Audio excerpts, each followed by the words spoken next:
Assalamualaikum warahmatullahi wabarakatuh. Alhamdulillah hari ini jam 10.04 enggak jam saya. Kalau jam di laptop saya belum jam 10 ya. Ya. Oke, kita melanjutkan pembahasan kita terkait dengan Pancasila. Di minggu kemarin kita sudah membahas tentang Pancasila sebagai dasar dan ideologi negara.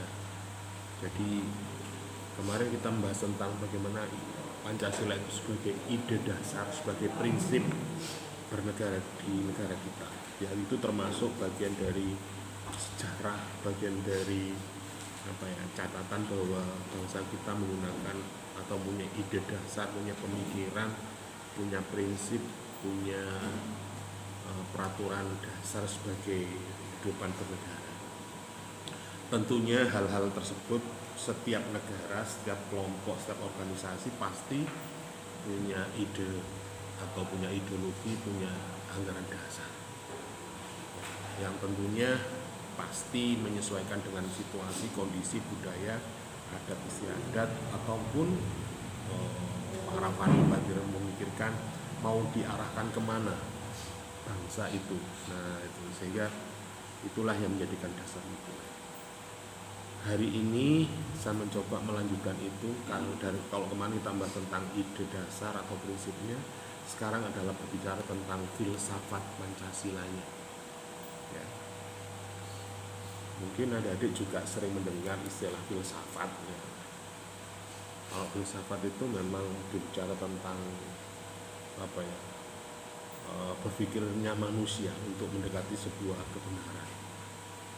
Jadi memang kita diciptakan itu ya memang tidak ada yang sempurna, pasti ada keterbatasan. Ya, ketika ada adik berdoa pun, ketika ada adik melakukan sesuatu, pasti Anda masih merasa belum cukup, belum lengkap. Sehingga kalau Anda Muslim mungkin ditambahin Bismillahirrahmanirrahim, Shalawatullah, Insya Allah pasti itu. Karena apa? Mungkin manusia juga karena keterbatasan itu. Nah, terkait dengan ide dasar atau dasar negara kita yaitu Pancasila, maka di sini nanti harapannya adik-adik bisa memahami tentang filsafat itu apa, kemudian filsafat Pancasila itu bagaimana. Sehingga Pancasila itu sebagai jati diri bangsa, harga mati, Pancasila jaya. Nah, kemudian juga diharapkan nanti adik-adik juga bisa menganalisis sila-sila dan sebagai suatu sistem filsafat. Jadi itu menjadi suatu kebenaran yang bisa dikatakan mutlak bagi bangsa Indonesia, harga mati. Nah, kalau menurut diuraikan secara ilmu filsafat, berarti kita bicara tentang ontologinya, ya, bagaimana epistemologinya, bagaimana aksiologinya, seperti itu. Sehingga kita dapat menjelaskan ideologi nasional negara kita itu seperti apa. Itu. Yang pada akhirnya Pancasila itu dijadikan sebuah dasar. Nah, itu adalah tujuan utamanya. Adapun nanti yang kita pelajari di sini adalah sisi ontologinya Pancasila seperti apa, materialnya, cara mendekati dan pelajarinya seperti apa. Pancasila ini bisa dikatakan sebagai dasar atau ideologi atau dasar negara. Sudah percayakan, sudah yakinkah?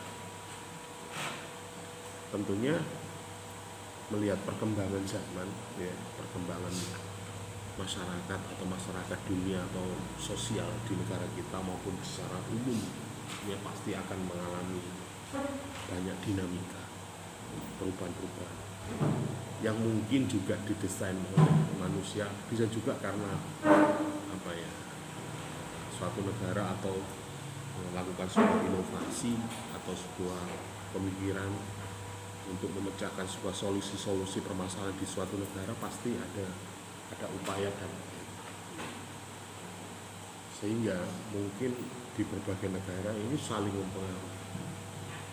Nah, nek ngomong secara umum biasanya kalau Barat itu identik dengan rasional, identik dengan pola-pola berpikirnya secara logika. Nek Timur itu berdasarkan biasanya etika, spiritualitas itu mau ke timur-timuran. Jadi nek ngomong etika, ngomong sopan santun dan sebagainya itu adalah orang timur-timur, ke timur-timuran. Kita termasuk orang timur-timuran. Nah, dari sini mungkin kita bisa mengetahui, kita bisa memahami situasi dan posisi bangsa kita sendiri. Sehingga nek ngomong etika, aturan, adat dan sebagainya, saya kira Indonesia lebih baik. Artinya ya itu mah kalau dipisahkan itu orang Barat itu sering berpikirnya rasional kok, logika dan sebagainya. Tapi di Indonesia nggak logika. Salah satu contoh misalnya hal yang sepele saja, sederhana. Orang Barat kalau mengukur ketinggian banjir itu dengan seter berapa senti, 1 meter, 2 meter, 3 meter.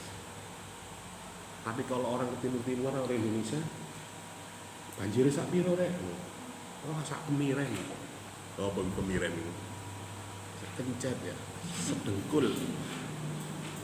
Oh, kan gak jelas rek ya. Pirang meter iya nek. Dengkulnya saya lah, 0,5 meter, 50 cm ya. Nah, nek dengkulnya Aida misalnya piro ya. Nah, itu kan gak jelas. Begini loh, ini contoh hal-hal yang pemikiran tentang kenyataan. Nek mau Barat kan, tingginya 30 cm, 120 cm atau 1,2 meter. Ini gak deh. Banjir sak pira, alah sak dengkul. Ono saugen, lho saugen iki. Ono sak sepundak. Nek arek Mojokerto sak deka rek. Tapi setinggi badan ditambah sak kene tambah ini. Wis sing tahu pencolotan mek karet ya ngerti sak deka ya. Itu bedanya. Ketika kita memahami 1 senti sama 1 dengkul itu wis beda rek. Penafsiran.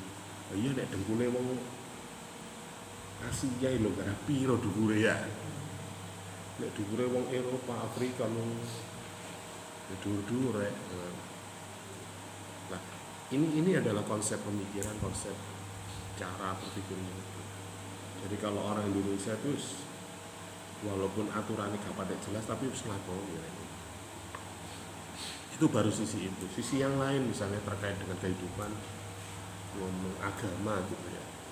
Kalau di daerah kita, di negara kita, di Jawa khususnya, ngomong adab, ngomong apa itu sudah mengenal. Guru ngono agama harus mengenal Tuhan, ya, mengenal siapa bahwa di dalam dunia ini ada kekuatan selain kekuatan manusia. Ada dinamisme, animisme. Ada sebuah tindakan perbuatan itu sakjane para wali, para sing siar agama di negara kita itu tinggal validasi tok rek.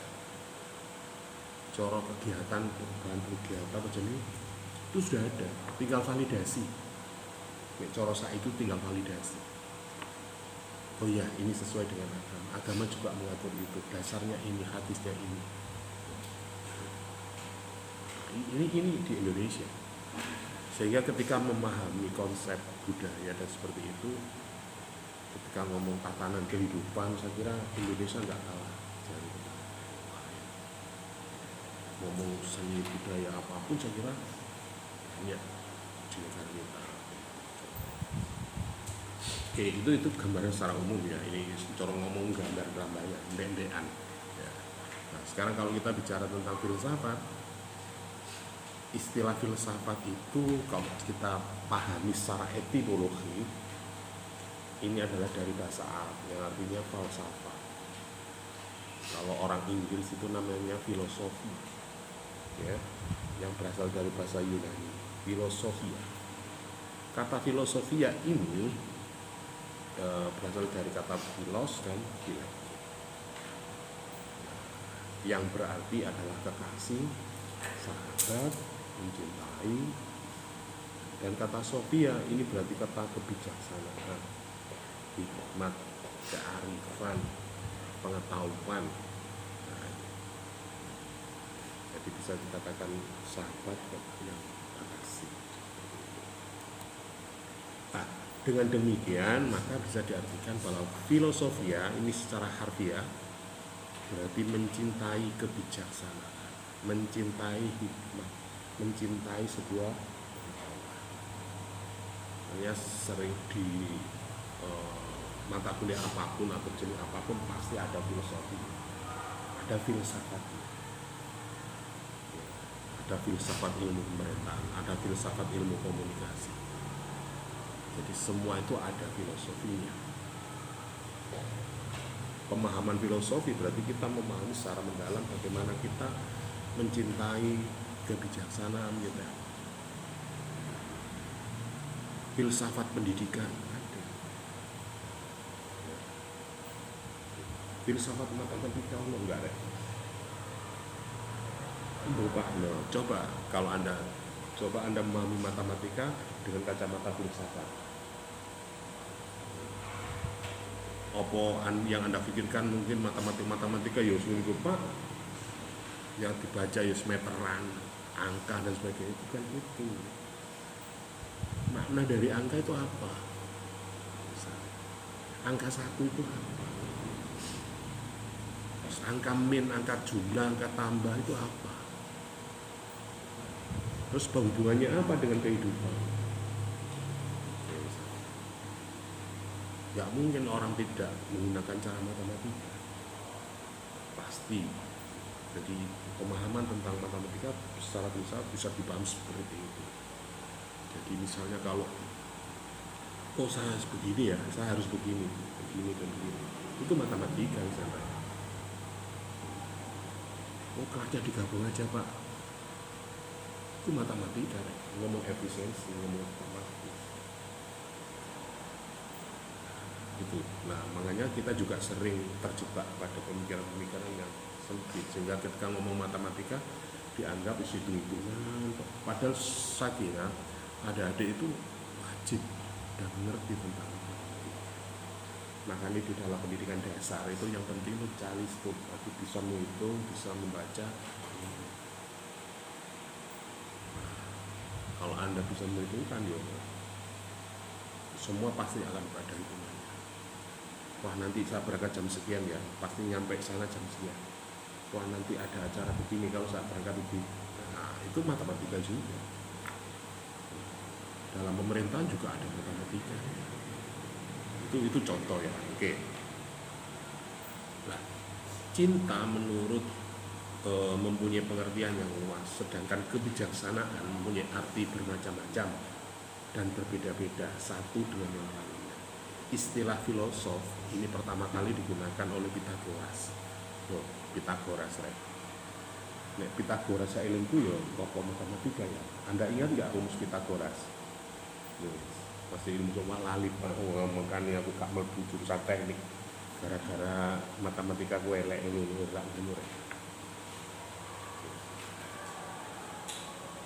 Ketika berbicara tentang Pitagoras, apakah yang engkau atau seseorang bijaksana? Nah, dengan rendah hati Pitagoras menjawab, saya hanyalah filosof, yakni orang yang mencintai Tuhan.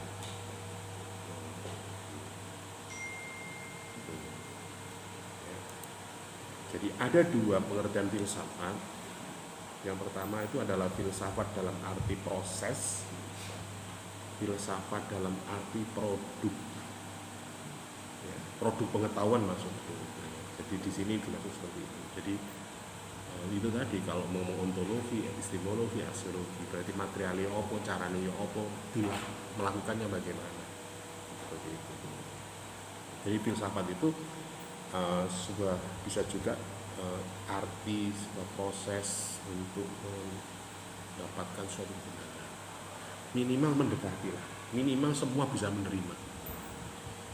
Walaupun mungkin ya kita ya menerima sih, tapi mungkin ya agak menurunkan grade kita dalam dimensi ideologinya.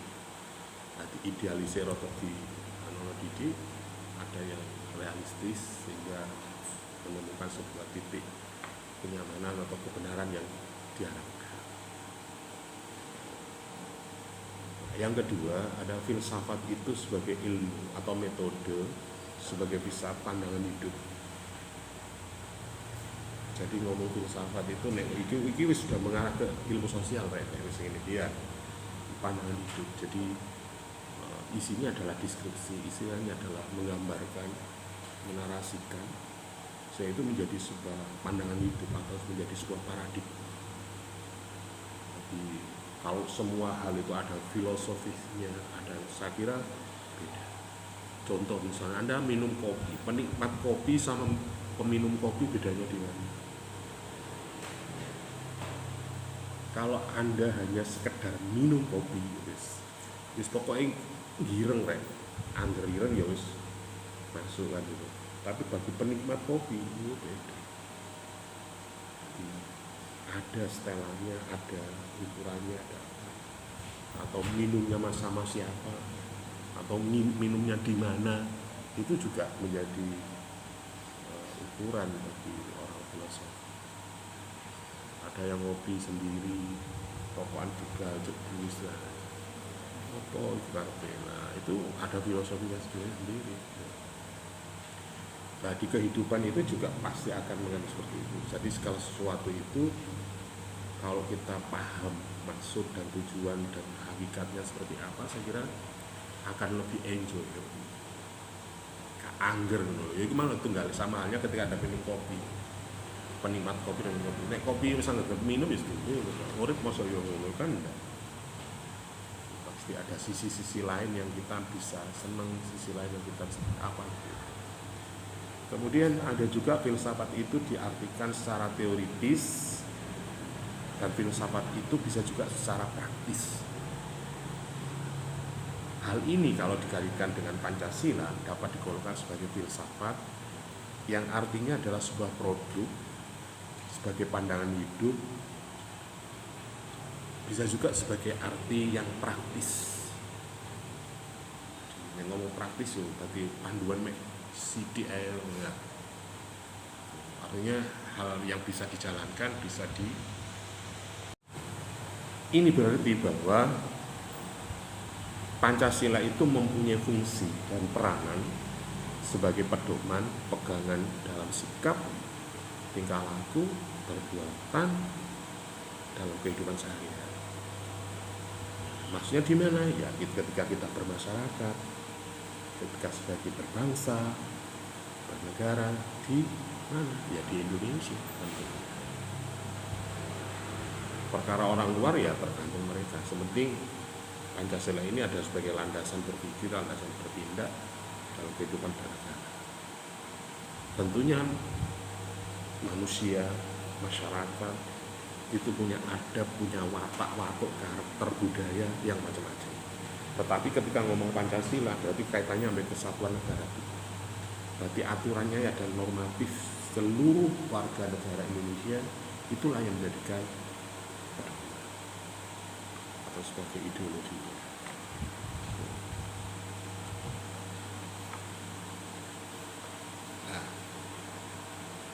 Pengertian filsafat Pancasila sekarang. Pancasila ini sebagai filsafat berarti mengandung pandangan hidup, nilai, pemikiran yang dapat menjadikan substansi, bisa menjadikan pembentukan ideologi Indonesia. Ya, berarti bagaimana kita memahami Pancasila itu sebagai pemikiran, sebagai nilai. Nilai itu apa? Sesuatu yang dianggap baik, sesuatu yang bisa dikatakan itu pilihan yang tepat secara universal, secara umum. Ya. Sehingga membentuklah menjadi ideologi, menjadi sebuah dasar. Nah, filsafat Pancasila ini juga bisa ditafsirkan secara ringkas bahwa ini bisa sebagai refleksi kritis, sebagai rasionalitas tentang Pancasila sebagai dasar negara. Jadi masuk akal enggak? Rasional enggak? Ya bukan seperti yang saya contohkan tadi, banjirnya sak dengkul, banjirnya sak kemiren. Itu kan mengandung makna yang dalam. Nah, di sini berarti kenyataan budaya bangsa kita dengan tujuan mendapatkan pokok-pokok pengertian yang mendasar dan menyeluruh. Jadi ketika ini disambungkan dengan prinsip Pancasila, berarti secara ringkasnya bahwa kenyataan hidup kita, tujuan kita ya sesuai budaya kita. Iki walaupun mungkin sejarah kalau Anda baca di bisa juga ideologi ini mengadopsi dari berbagai negara.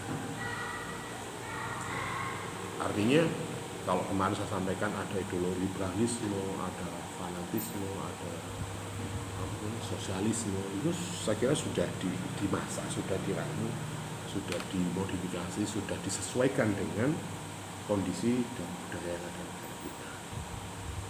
Ya mungkin banyak bagi orang-orang yang alim misalnya, kenapa Pak di Islam itu kalau orang mencuri kan hukumnya tangannya dipotong Pak, tapi kalau di Indonesia kenapa tidak dipotong Pak? Jadi kan nek ngomong-ngomong nek sampean wong fanatik, wong agamis bisa juga menolak. Wah, Pancasila berarti tidak sesuai dengan ajaran. Tapi kenapa Indonesia memilih itu? Nah, ini contoh yang paling sedikit kecil-kecil misalnya. Di negara kita ketika mengenai sanksi hukum itu pasti ada, tidak langsung serta-merta kamu hukum 10 tahun hukum mati, tidak. Pasti ada serendah-rendahnya 3 tahun, setinggi-tingginya masih ada spek, ada jeda untuk bagaimana seseorang walaupun dia menjadi tersangka itu harus bisa juga di sisi keadilannya. Makanya ketika ngomong misalnya kalau di Singapura atau di Thailand atau ketika orang tersandung kasus narkoba, hukumannya gak ringan, hukuman mati. Kalau di kita kan enggak, yo serendah-rendahnya 5 tahun, semaksimalnya adalah seumur hidup, kan? Artinya masih ada pilihan, ada kesempatan seseorang itu membuktikan bahwa seadil-adilnya. Indonesia juga ada tawaran sih sekarang misalnya, bagaimana Pak kalau koruptor itu dihukum mati? Yo kena Andre, ya.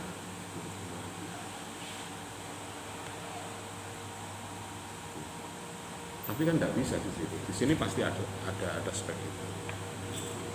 Bahkan pernah ada sebuah di negara Jepang atau mana ya, orang itu diputus hukuman mati, tetapi tidak diberitahu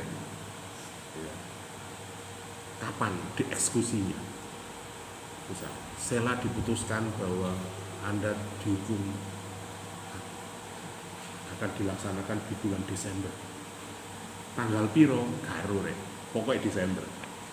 Ya saiki jek November gitu. Awakmu wis stresmu wis berapa bulan.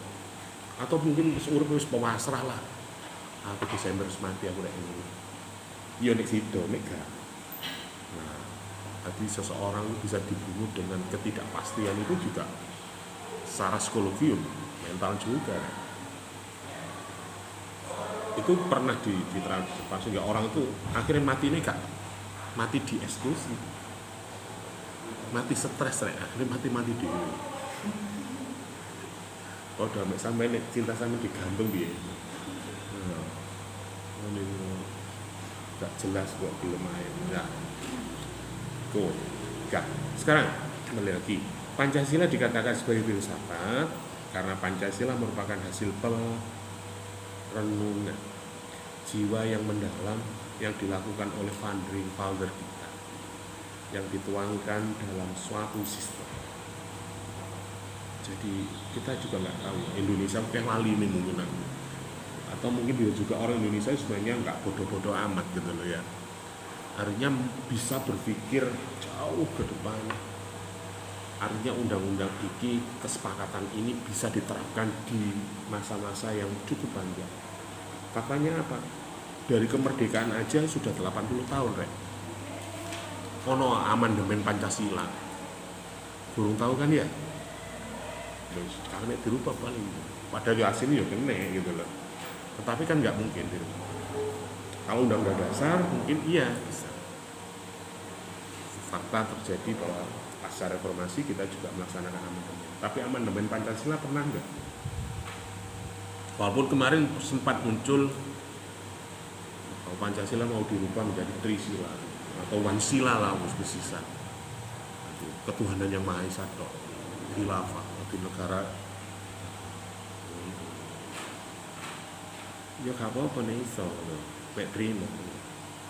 Tetapi para founding father kita tidak berpikir seperti itu. Para pemikir-pemikir di ketika itu, kenapa hanya satu orang yang beragama lain, tapi itu loh default dimenangkan, itu dalam sejarahnya sila itu. Yang beragama Nasrani hanya satu orang, tapi akhirnya kenapa yang 8 ini mensetujui, mendukung yang minoritas, dan minoritas ini akan menjadi besar. Itu kan berarti bahwa di negara kita itu tidak penganut demokrasi tetapi musyawarah mufakat. Jadi ketika dia menghargai yang kecil, yang minoritas, tetapi itu endingnya adalah menjadi sesuatu yang besar bagi kita semua. Contohnya apa ya, sila pertama itu, kok misalnya itu ben wong pemikire lah kayak wong Islam, kenapa nggak Allah Subhanahu Wa Taala? Kok Tuhan yang Maha Esa belani situ loh, anggota situ loh. Itu sejarahnya. Sehingga kita mengakui bahwa para founding father kita itu termasuk orang-orang bisa, kalau ukuran orang barat ya genius ya. Makanya orang timur itu ya ngomong spiritualitas, ngomong keyakinan, batin dan sebagainya. Akhirnya memutuskan sesuatu itu tidak serta-merta karena otak. Nek ngomong otak ya hari ini, kalau zaman sekarang, zaman adik-adik sekarang ini kan era Gen Z, eranya AI lah, artificial intelligence ya. Tapi nek ngomong itu ukurannya barat ya. Koyok-koyoknya memang canggih lah ya. Tapi kalau bagi orang timur itu mah kon ngukur sak dengkul sak kemiren ya apa menurut bahasane AI. Iso enggak? Terus ngomong perspektif. Ya, kenapa sih orang itu, misalnya contoh penegakan itu, mau nyolong PT ning desa iso dihukum 3 tahun. Kene apa ning pusat pejabat nyolong PT sak kandang hukumane padha ambek nyolong PT ini pada ini ya apa ngene iki iya nyolong PT loro hukumane 5 tahun 2 tahun kok dukun nyolong PT sak kandang rek, bahkan mungkin sak Indonesia lho kok iso ngono Pak ya nyolong gak apa-apa, nyolong nduk PT ngono rek, harga pakannya pajaknya wes sakjane mesti ini ya harusnya lebih berat. Kenapa kok diputuskan sama? Loh, ya itu jurisprudensi Pak. Loh kok jurisprudensi? Kan pernah ada diputuskan sama-sama mencuri. Lah iku kok larang? Iya wong nyolong PT loro, PT iku PT. Iku ayam malas khusus ya PT. Apa jenenge? PT Cemani. Wah, siapa rek. Bener sih dicolongi PT emek situ, tapi PT Cemani ya ngono. AI saja apa ngono niku? PT Cemani. PT Cemani itu ya apa?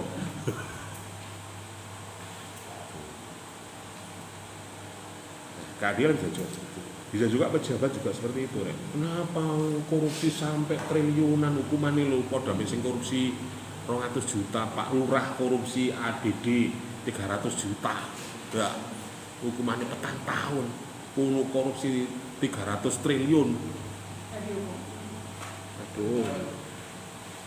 Alasannya ngono. Kenapa kok sama? Lah wong ya jancene nilainya segitu. Lah sing manfaatno akeh. Sing tanggung jawab aku. Musun kon gak sakno aku. Wong sela gak di penjara. Sela ya lo nrimo. Wong tak jak ngopi gelem iki karo nek dhuwit ngono. Nah, itu. Atau bisa juga pertimbangan-pertimbangan lain. Filsafat ini harapannya menurut Pak Notonegoro bahwa memberikan pengetahuan, pengertian secara ilmiah dan berbicara tentang hakikat. Apa sih hakikat itu? Hakikat. Nek Islam biasa ono syariat, hakikat, ya. Jadi nek ngomong syariat berarti umumnya dan pengetahuan dasar. Nek ngomong hakikat itu sejati ning piye. Nah, ati ono atine ati. Di dalam atine ati ono apa rek? Ono ada nur di situ, ada sebuah cahaya, ada sebuah kekuatan yang tidak mungkin salah. Ngomong Pancasila yo tidak hanya sekedar secara teks saja. Konteksnya seperti apa, prakteknya seperti apa. Jadi kalau Anda tadi kalau seawal menyatakan kopi, nek sampean ngomong filsafat, kopi ini jenisnya apa itu? Takarane piro? Banyune suhune piro? Iku secara filsafat hakikatnya.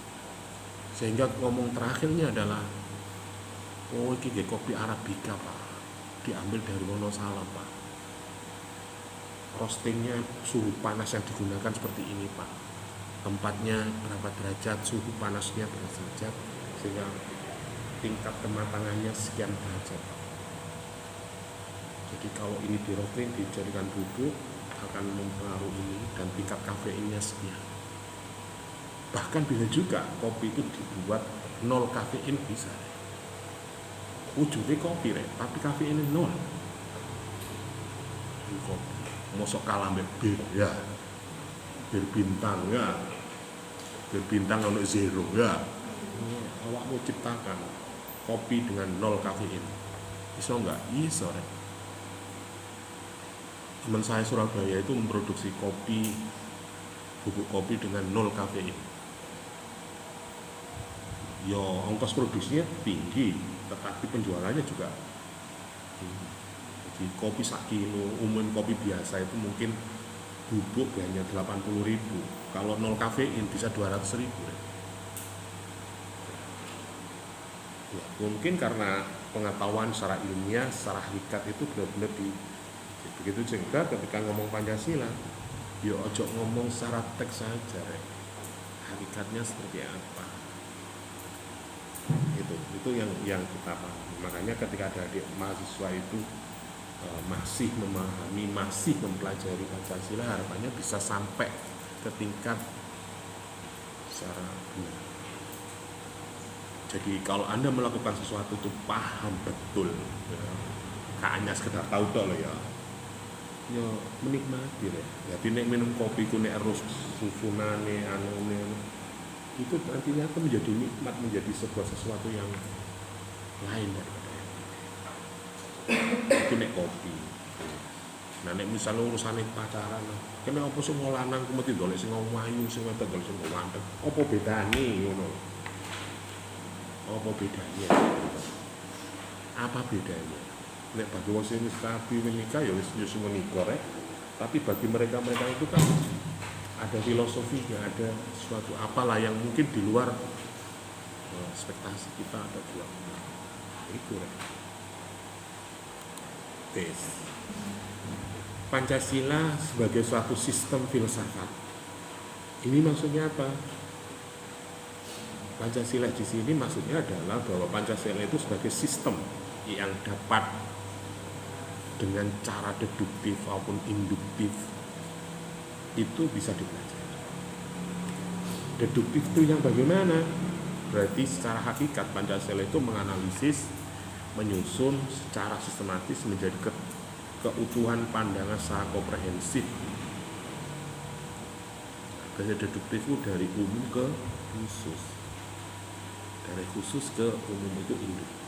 Jadi kalau di sini diartikan itu adalah bahwa dalam menganalisis sistem itu keutuhannya secara komprehensif. Komprehensif itu dari segala arah, dari segala macam sisi. Ada sebagainya. Cara induktif ini mengamati gejala-gejala sosial di masyarakat dan merefleksikan dan menarik arti dan makna yang hakiki sesuai dengan gejala-gejala itu. Mengapa sih orang Indonesia itu harus beradab? Mengapa kita harus beradab? Kenapa kita harus sopan? Kenapa Anda memanggil Mbak ini kok dengan sebutan Mbak? Kok gak langsung ini you, Cak? Mungkin ada gejala-gejala yang lain. Bisa juga mungkin usianya lebih. Bisa juga karena saudara yang lebih. Atau bisa juga ya pokoknya endol apa, pokoknya anggeran nyopo siasa nggak berani mengambil yang lebih bahasa, ambil grade yang lebih tinggi. Jadi Mas iki walaupun kecil, walaupun dia dipanggil Mas ya. Nah, iso, rek. Itu orang akan berpikir, saya lagi lebih baik ngamu gue, ini. Tapi nek beda ketika Mas ngomong, sopan yo. Nah itu berarti secara etik, secara kan masuk. Itu berarti Indonesia, Pancasila berpikir seperti itu. Kenapa kita harus beradab? Kenapa kita harus bersatu? Ya apa gak bersatu Pak, wong Indonesia itu terdiri pulau-pulau, bersuku-suku. Nek gak misalnya gak ada isu tentang persatuan ya iso pecah dhewe-dhewe Pak. Karena sangat mungkin bicara Indonesia sangat mungkin perpecahan bisa terjadi. Karena ngomong dipisahkan oleh pulau, dipisahkan oleh apapun bisa. Nah ini yang digunakan di Pancasila yang terdiri dari 5 sila itu hakikatnya adalah merupakan sistem filsafat. Artinya saling jenis sistem itu apa sih? Sistem itu adalah dari bagian-bagian itu saling connect. Jadi ini ngomong universitas ini ya ngomong yayasan, rektorat, ya, fakultas, prodi, mahasiswa, dosen, sarana sebagainya itu per sistem itu saling memberikan manfaat, saling mendukung. Ketika ini tidak terjadi, tidak jalan, maka ini akan mempengaruhi. Jadi ini ngomong Pancasila, nek wong iku agama nek gak patek mateng, ya apa carane duwe adab rek. Kok keyakinan batinnya itu aja enggak jelas. Apakah bisa menjamin ketika orang yang tidak beragama atau agama yang sangat jelek itu jiwa kemanusiaannya tinggi? Orang yang jiwa kemanusiaan tinggi pasti agama dan keyakinan. Lah apa meneng-meneng nulungi awakmu? Lah apa meneng-meneng? Kalau orang yang beragama minimal masih gak dibayar, nah oleh ganjaran deh, ya. Atau mungkin orang yang random, apakah sekarang itu bisa menjamin ketika Anda bisa berbuat baik pada orang, orang akan berbaik pada Anda hari ini? Mesti ini sakjane yang iso Pak, tapi gak enak ada. Kita baik sama orang malah kini dimanfaatkan orang-orang kan. Sari kalau gampangan, akas sari kalau dadakno koordinator, dadakno ketua kelas, dadakno ketua panitia. Ngono rek. Kerjanya tambah. Bahkan sekarang mungkin bisa juga ada yang mengatakan wong ikhlas akhirnya melas, wong sabar akhirnya lebar. Apa maksudnya? Wong jujur akhirnya ajur. Orang padahal itu kan ya orang boleh berstatus seperti itu karena mungkin pengalaman hidupnya seperti itu. Aku lo jujur loh, tak sampaikan apa adanya loh, bahwa saya itu loh tertarik sampean dari awal. Gak percaya, barangnya aku playboy rek ngono. Ya apa ngene kok. Padahal itu jujur. Nek kadang jujur itu ya pahit. Ya. Artinya apa? Ya iki tak omong niku piye, tak omong niku bermasalah kan. Oke, itu mungkin sisi lain. Orang boleh berperspektif membicarakan sesuatu itu sesuai dengan perspektif. Tetapi kita juga harus melihat kondisi, ruang, waktu, situasi dan sebagainya.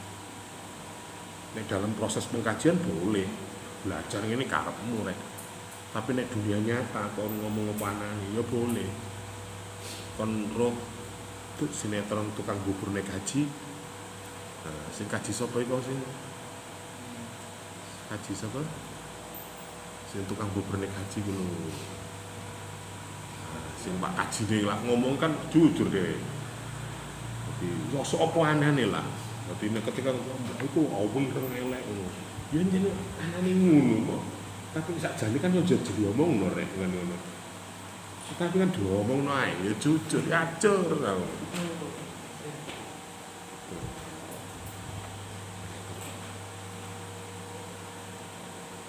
Ada nilai-nilai itu. Jadi kita bicara panjang itu bicara hakikatnya. Jadi ketika ngomong berkeyakinan bahwa orang itu kalau punya agama, beragama dengan baik, pasti jiwa kemanusiaannya juga baik. Ono awong agamane wis apik, adabe apik, kok ngejak gelut ya, atau wis mau tak mulawakmu, akan dosa, ya ono ae ngono iku. Wis. Wis gak gembul awakmu, gak akan dosa nambahno. Maksiat tok. Oke, lanjut. Yang dimaksud sistem di sini adalah suatu kesatuan atau bagian-bagian yang saling berhubungan seperti yang saya jelaskan tadi, saling bekerja sama untuk mencapai sebuah tujuan. Itu sila-sila ini merupakan subsistem. Sakjane kok misalnya, ya kayak mungkin statement awal saya mungkin di awal. Andai kata negara ini atau kalian ini menjalankan agama dengan benar dan sebenarnya hati negara gak paten deh. Nah, sebaliknya ketika ngomong Pancasila, ngomong sistem filsafat Pancasila, ketika sila satu itu diterapkan dengan benar, maka saya yakin sila dua juga bisa dijalankan. Ketika sila dua itu dijalankan akan berpengaruh kepada sila ketiga. Ketika sila tiga itu berjalan dengan baik, maka sila keempat juga boleh. Wong nek wis berkumpul bersatu, mesti ini kan ada komitmen, ono kesepakatan. Ya, nek gak bersatu, iso enggak kayak kesepakatan? Bisa enggak bermusyawarah? Engko nek wis musyawarah punya kesepakatan untuk mencapai sebuah keadilan, kebijaksanaan, kesejahteraan, itu akan mudah. Makanya ketika ngomong Pancasila, subsistem filsafat ini harus connect, harus antara sila satu dan dua itu harus, nek bahasa fisika itu koherensi. Nek ngomong filsafat ya, di sini ngomong rek. Cara angen-angen awak dhewe ketika ngomong beragama dengan benar, menjalankan agama masing-masing secara benar. Ono ta agama sing nongkon gak beradab. Sampai-sampai mungkin agama ketika ngomong kebaikan itu tidak melihat agamanya, tetap melihat manusianya. Rasulullah juga sudah mencontohkan dengan piagam Madinahnya. Itu konsep bernegara, konsep bermasyarakat yang diterapkan Rasulullah. Rasulullah tidak melihat umat muslim, tapi melihat manusia. Bahkan Al-Quran sendiri juga tidak ada nyatakan wong Islam ora ono rek. Umat Islam. Oke. Sila-sila Pancasila ini merupakan sistem filsafat, pada hakikatnya merupakan suatu secara organis. Artinya bahwa Pancasila itu saling berkaitan, saling berhubungan, saling mengaktualisasi pemikiran dasar Pancasila sebagai pemikiran yang berhubungan dengan Tuhan, dengan diri sendiri, dengan sesama, dengan masyarakat, dengan nilai-nilai yang ada di dalam. Artinya Pancasila itu tidak hanya mengatur hubungan kita dengan Tuhan, dengan sesama, dengan bangsa lain di dunia. Ini sudah masuk di sini maksudnya. Jadi kalau istilah ketuhanan berarti hubungan dengan pangeran. Manusiaan berarti hubungan sesama, hablum minan nas, hablum minan negara. Jadi nilai-nilai ini dalam filsafat sudah ada. Itu pemikiran. Nek saiki misalnya adik bisa menganalisis sampai menemui fenomena seperti ini, Pak. Apakah itu bisa dikatakan terserah, bisa juga gitu. Ya seperti halnya tadi yang saya sampaikan, statement misalnya, tadi wong sabar, ojo sabar nemen, lebar kon kok. Sabar. Ya balik ke kampung, ya sekali-sekali gak sabar, ya. Kapan Pak kita gak sabar? Embuk. Kapan Pak kita nggak sabar misalnya? Masuk kok apa gitu sabar? Ya, ono kalane ono sing kita itu juga sabar. Ya. Oke. Dengan demikian bahwa Pancasila itu sebagai sistem filsafat memiliki ciri khas berbeda dengan sistem filsafat lainnya. Seperti apa? Materialisme, idealisme, rasionalisme, liberalisme, dan komunisme. Makanya ketika ngomong Indonesia, ngomong demokrasi, umumnya kan tokoh barat. Ketika nang Indonesia, ya demokrasi Pancasila. Ya, demokrasi ala Indonesia. Apa demokrasi ala Indonesia saiki? Ya bom-boman, Pak. Suara terbanyak dari mana? Pokoknya caranya pokok suara terbanyak akhirnya bom-boman. Padahal budaya kita enggak ada seperti itu. Yang ada dalam musyawarah mufakat. Ketika kenapa kita harus voting? Ya karena kita enggak ada kesepakatan. Juga kita itu. Tetapi sekarang sepakat enggak sepakat? Nek kadang wis sepakat to jadi voting, ya. Nek kadang miskin iku wis pacaran, wis anu tekan. Ngapa kok sing di ono lamaran barang? Ta'aruf. Padahal sadurunge masih gak ta'aruf lho gak apa-apa wong sadurunge ta'aruf iki wis sepakat dhisik baru wong tua dijak. Ono anggo ngono cik nyang-nyangan. Gak ono saiki ya coba sing sampean tau ta'aruf ayo. Takok misalnya. Iki panjenengan istri Pak, nggih. Perawan nggih. Nanti nikah dereng. Turun di kali yoga kula. Gak mungkin ngono iku, gak mungkin. Sing jelas iku wis ana kesepakatan baru. Bahkan di negara kita nek kadang koyo ngono rek. Iki partai sing dadi presiden iki men wis ono, tapi ya secara hukum, secara konstitusi harus tetap di wis ono dhewe. Itu ya mungkin fakta yang bisa juga ya di luar. Jadi ada kemufakatan sebelum sepakat. Ada kesepakatan sebelum wis wajar. Lha apa ngono ya cek gak sedawa-dawa lho Pak, sing penting kan formalitasé Bapak Ibu rawon ten kira kula nyuwun ten ibu kula sampun. Masyarakat bisa melihat, oh kalau wis lamaran wis tunangan berarti aja udah lho ya. Berarti nek liyane arek iku wae berarti duduk. Iku tok paling kebutuhannya. Oke. Jadi Pancasila ini beda dengan materialisme, beda dengan liberalisme yang umumnya di negara-negara.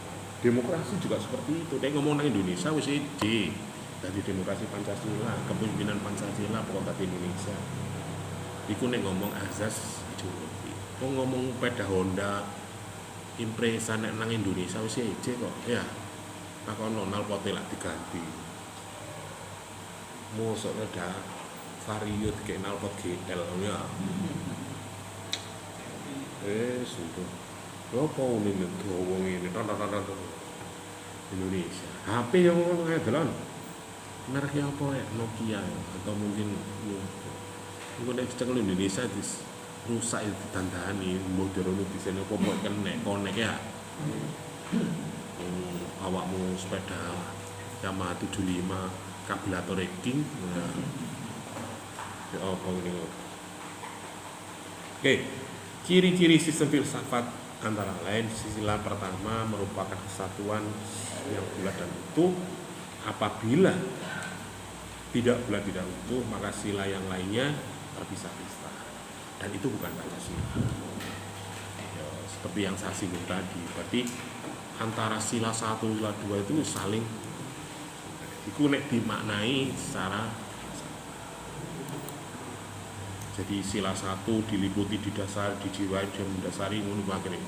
Nanti ada bahasa seperti itu. Misalnya sila 3 didasari, dijiwai sila 1 dan 2, mendasari dan menjiwai sila 4 dan 5. Iku mang podhae contoh sing tak omongno. Wong nek agamane apik, mesti jiwa kemanusiaan ya apik. Ono wong sing agamane gak duwe agama tapi yo enten paling Pak. Ya mbok. Berarti wong keyakinane opo? Berarti duwe pamrih lah. Oke. Jadi setiap misalnya sila 5 ini yang terakhir. Ini diliputi didasari sila 1, 2, 3, 4, 5.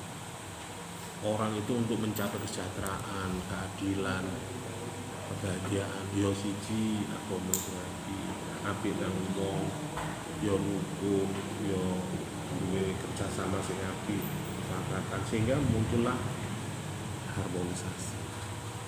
Dan kon gak rukun mana sate nang wong, yo apa carane uripmu tenang ya. Petuk wong anggar, tapi nek misalnya petuk wong minimal menyapa saja. Atau minimal yang kayak senyum aja lah.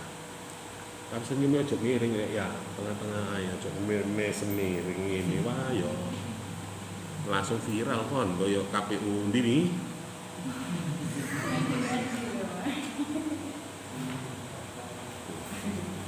Jadi intinya Pancasila itu yang pertama adalah Tuhan. Itu sebagai kausa prima. Apa kausa prima? Tuhan itu sebagai kausa prima, penguasa penuh terhadap jiwa raga manusia. Iku ning ngomong hakikatnya. Ojo kok wale, bukan Tuhan Pak, keuangan yang kausa prima. Walaupun fakta-fakta ini koyo ngono ya. Misal contoh misalnya Anda menjadi pemimpin di negara, menjadi lurah ya wis. Kon apik rek. Kon alim rek. Tapi kon ganti bondo. Ganti duit. Yo gak apa-apa yo, tapi yo apa ngono lho akhire ngono lho. Mosok wong nang mendhari nang omahmu kok suguhi banyu putih tok. Kakok suguhi meneh bisa tambah yo apa. Itu fakta. Tapi hakikatnya bahwa jiwa ketuhanan ini adalah kausa prima. Hakikatnya kita itu tanpa kehendak Tuhan, tanpa ridho Tuhan, gak mungkin sampai begini rek. Coba manggung iki gak diridhoni pengeran. Oh mau ngerges Pak, mau izin Pak sehari ini gak bisa masuk. Kenapa? Sakit Pak. Ada ya seperti itu. Yang kedua, sila kedua itu terkait dengan manusia.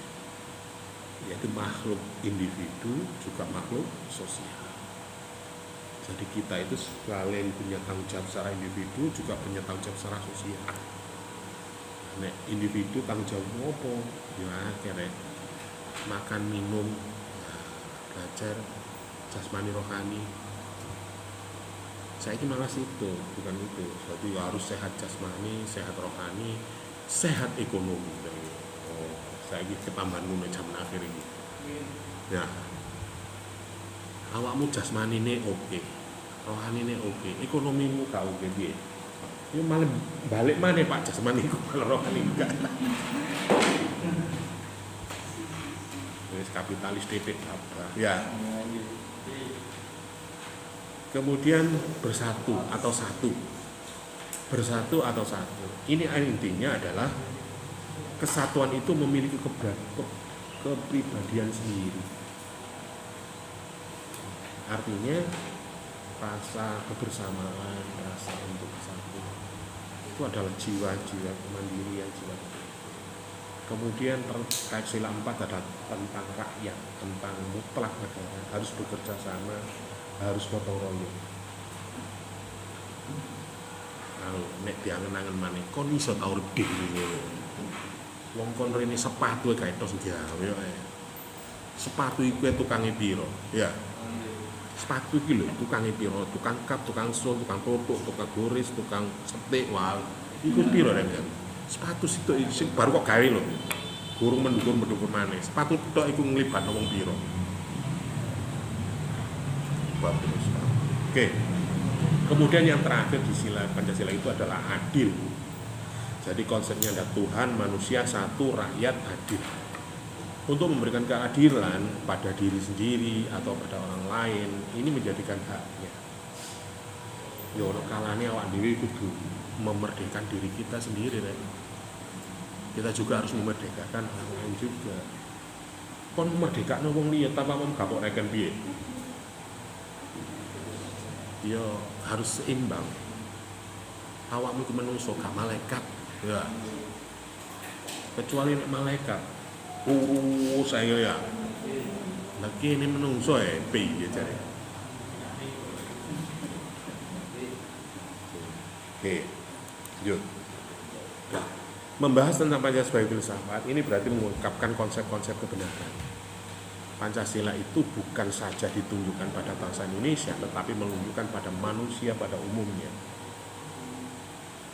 Yo aslinya yo kak Indonesia. Jadi bisa juga negara-negara lain atau yang di luar bangsa Indonesia juga ya melihat Indonesia kok iso ya. Ya mboyo niru asline iso. Tetapi kan bisa juga tidak bisa. Kemudian wawasan filsafat, ini bidang aspek pendidikan secara ontologi, epistemologi, aksiologi. Ketiga bidang tersebut dianggap mencakup kesemestaan. Yes, hukumnya wis gak hukum yang kesemestaan. Alam ini juga melihat, nek awakmu iku sergap, nek awakmu iku tekun. Ini Gusti Allah gak merem rek ya. Jangankan Gusti Allah, teman-temanmu lo juga gak dia. Artinya apa? Misalnya, ketika bisa melihat Anda itu, orang itu lo rajin, pinter, ngene, iso ngene. Suatu saat ketika dia membutuhkan kalian, mbak itu ayo lo, cocoknya ketani iso, pasti. Atau bisa juga orang lain, entah itu perusahaan, entah itu instansi, entah itu lembaga, entah itu organisasi, misalnya gue desa.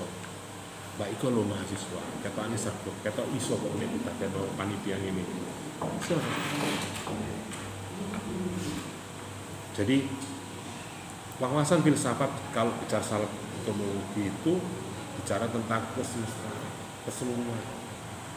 Awakmu iki nek misal mempraktekkan semua konsep filsafat Pancasila, saya kira orang akan juga tahu, orang akan menilai Anda, berikan kesempatan Anda bahwa Anda mampu, Anda bisa. Wong iku lho agama ya apik. Nang wong ya apik. Ya gak istilahnya gak dadi apa jenenge? Toksik. Wah, nek nomor 3 ya. Tak ngerusui lah, gak ngeruweti nek urip. Penaan. Nek dijak kerjasama ya gak tampi. Dijak urungan ya siap. Akhirnya kalau seperti itu jalan deh. Oleh karena itu, yang dibahas di dalam ontologi Pancasila, epistemologi Pancasila, atau aksiologi Pancasila, itu ya. Jadi misalnya terkait dengan ontologi Pancasila, misalnya Aristoteles ini menyelidiki bahwa hakikat suatu atau tentang ada keberadaan eksistensi ini disamakan artinya dengan metafisik. Metafisik itu. Ontologi itu metafisiknya, keberadaannya ada. Tuhan itu ono tak Pak? Mbur. Takono dhewe jawaban dhewe rek. Tak jawab iya nek padha ya. Lho kok ngono Pak? Ya mbok Pak. Ya mbok rek sekarepmu. Aku tak jawab iya nek kon percaya nek gak percaya. Aku percaya gak nek pangeran iku ono. Ya mbok Pak. Ya susah ngono. Tapi faktanya Anda meyakini. Buktinya apa? Anda mengikuti hukum-hukum Tuhan. Anda meyakini menjalankan perintah-perintah. Berarti Anda meyakini, Anda mengimani. Kemudian masalah ontologi secara hakikatnya adalah realitas yang tampak hari ini atau tampak wujudnya atau berupa benda atau rahasia atau realitas sebagaimana yang tampak di makhluk hidup bisa seterusnya. Jadi nek ngomong ontologi, nek menurut aku kalau Pancasila itu wujudnya apa? Wujudnya apa? Oh, nek ngomong sosial angel diwujudno kan. Tapi misalnya bentuk komitmen. Iya. Ngomong jatuh ngono. Wis apa sih wujude ngono. Iya ya budal rek, iya iku ya aja menengae ngono. Ya wis urunan pira. Ya wis nanti transfer ya nanti bayar ngono. Nah, bidang ontologi juga ini juga bisa diartikan sebagai makna intereksistensi atau juga bisa juga keberadaan manusia, benda, alam, atau semesta, atau kosmologi, atau bisa juga metafisik. Jadi nek beradab itu sih ya apa sih wujudnya ya apa beradab itu misalnya. Ya sembuh Pak, pokoknya saya bisa merasakan kenyamanan, saya bisa merasakan suatu ketenangan ketika saya berkumpul sebuah. Jadi misalnya saya berjalan, Anda tidak merasa terancam, merasa nyaman. Ayo Mas saya lakukan Surabaya misalnya.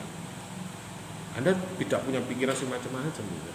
Terus gak mungkin nih dijak paksan ini gak dijak nang warung atau ngelak gak gitu kok ngombe atau mungkin kalau panas tidak minum atau mungkin jalan kayak gini gak mungkin. Nek gembolong api kan wis gak pada sama halnya. Ya, sama ini api misalnya. Wah, hari itu nek ketemu wis alamat ngono. Apa Pak? No. Iku nek gembul nek gak ngentekno rokok rong pres gak boleh ngono. Lho kok ngono? Nah, kok ngetobruk ae nggo tabruk gak entek gak boleh. Ya, mungkin ada kenyamanan, ada sebuah metafisik yang itu ontologinya. Jadi keberadaannya, eksistensinya di situ memberikan suasana, memberikan warna. Kan ada misalnya ono kanca tekan wah gak resek iki. Tapi nek kadang kan wah ini kan sampean gak rame Mbak. Jadi secara ontologi menyelidiki Pancasila sebagai filsafat, upaya untuk mengetahui hakikat dasar-dasar dan sebagainya. Pancasila itu 5 sila, sila merupakan pemberian sendiri, melainkan satu kesatuan ontologis. Jadi tidak bisa dipisahkan. Dasar ontologi hakikatnya adalah manusia yang memiliki hakikat mutlak yang bersifat monopluralistik atau modualis, artinya disebut sebagai dasar antropologis. Antropologis apa ilmu antropologi ambil sosiologi. Antropologi berarti perilakunya. Subjek pendukungnya adalah dari sila-sila yang ada di dalam manusia itu. Jadi Anda bisa menilai seorang Pancasilais atau apa, ya tergantung bagaimana manusia itu mengimplementasikan. Hal ini bisa disebutkan persatuan manusia, beradab, bersatu, keadilan, sedangkan pendukungnya